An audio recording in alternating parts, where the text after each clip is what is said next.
एक समय की बात है। किसी नगर में एक साहूकार के 3 बेटे और 3 बहुएं रहती थीं। साहूकार की सबसे छोटी बहू बहुत सुशील और संस्कारी थी। साथ ही वह भगवान श्री कृष्ण की अन्य भक्त थी। सावन के महीने में साहूकार की दोनों बहुएं रक्षाबंधन के त्योहार पर अपने अपने घर जाने की तैयारियां करने लगीं। सुबह जल्दी उठकर घर का सारा काम करने लगीं तो छोटी बहू ने पूछा, क्या बात है दीदी, आज इतना जल्दी जल्दी काम क्यों कर रही हो? तो उनकी जेठानियाँ बोली, कल रक्षाबंधन का त्योहार है। हम दोनों को अपने भाई को राखी बांधने अपने अपने घर जाना है।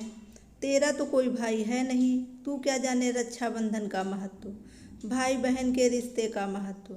छोटी बहू को ये बात बहुत बुरी लगी और वह भगवान श्री कृष्ण की प्रतिमा के पास खड़ी होकर खूब रोई और बोली, यदि मेरा कोई भाई होता तो आज मैं भी अपने घर जाती।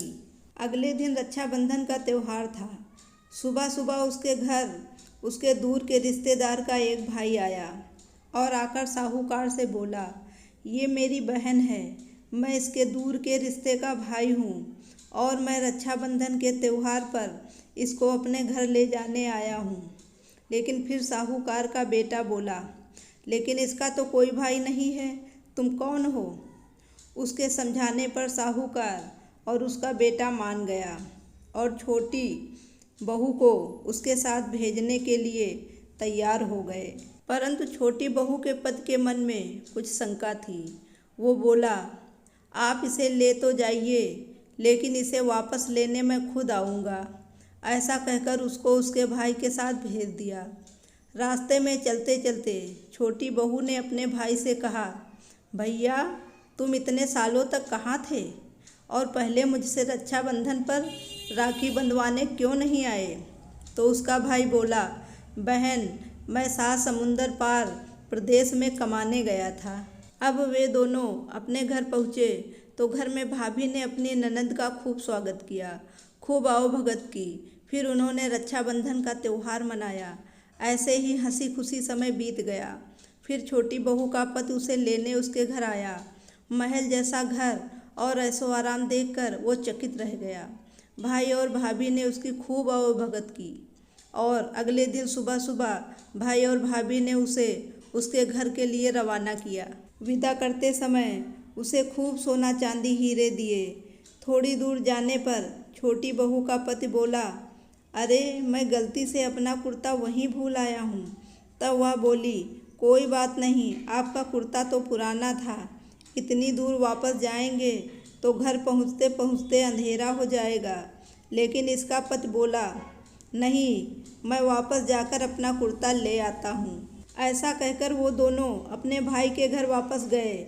जैसे ही भाई के घर के पास पहुँचे तो वहाँ उन्होंने देखा भाई के महल जैसे घर की जगह पीपल का एक पेड़ है और उस पेड़ पर छोटी बहू के पति का कुर्ता टंगा है।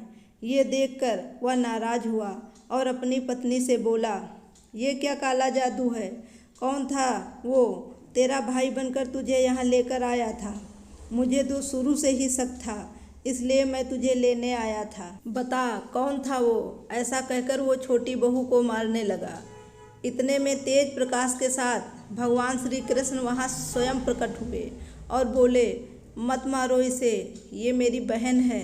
हर साल रक्षाबंधन के त्योहार पर ये मुझे राखी बांधती आई है और अब मैंने इसका भाई होने का फर्ज निभाया है।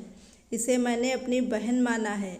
छोटी बहू और उसका पति हाथ जोड़कर श्री कृष्ण के चरणों में गिर गए और फिर सब खुशी से रहने लगे। दोस्तों, उम्मीद करती हूँ ये कहानी आपको पसंद आई होगी। अगर कहानी पसंद आई हो तो प्लीज़ इस वीडियो को लाइक करिए और मेरे चैनल को सब्सक्राइब ज़रूर करें। Please help me. Thank you very much.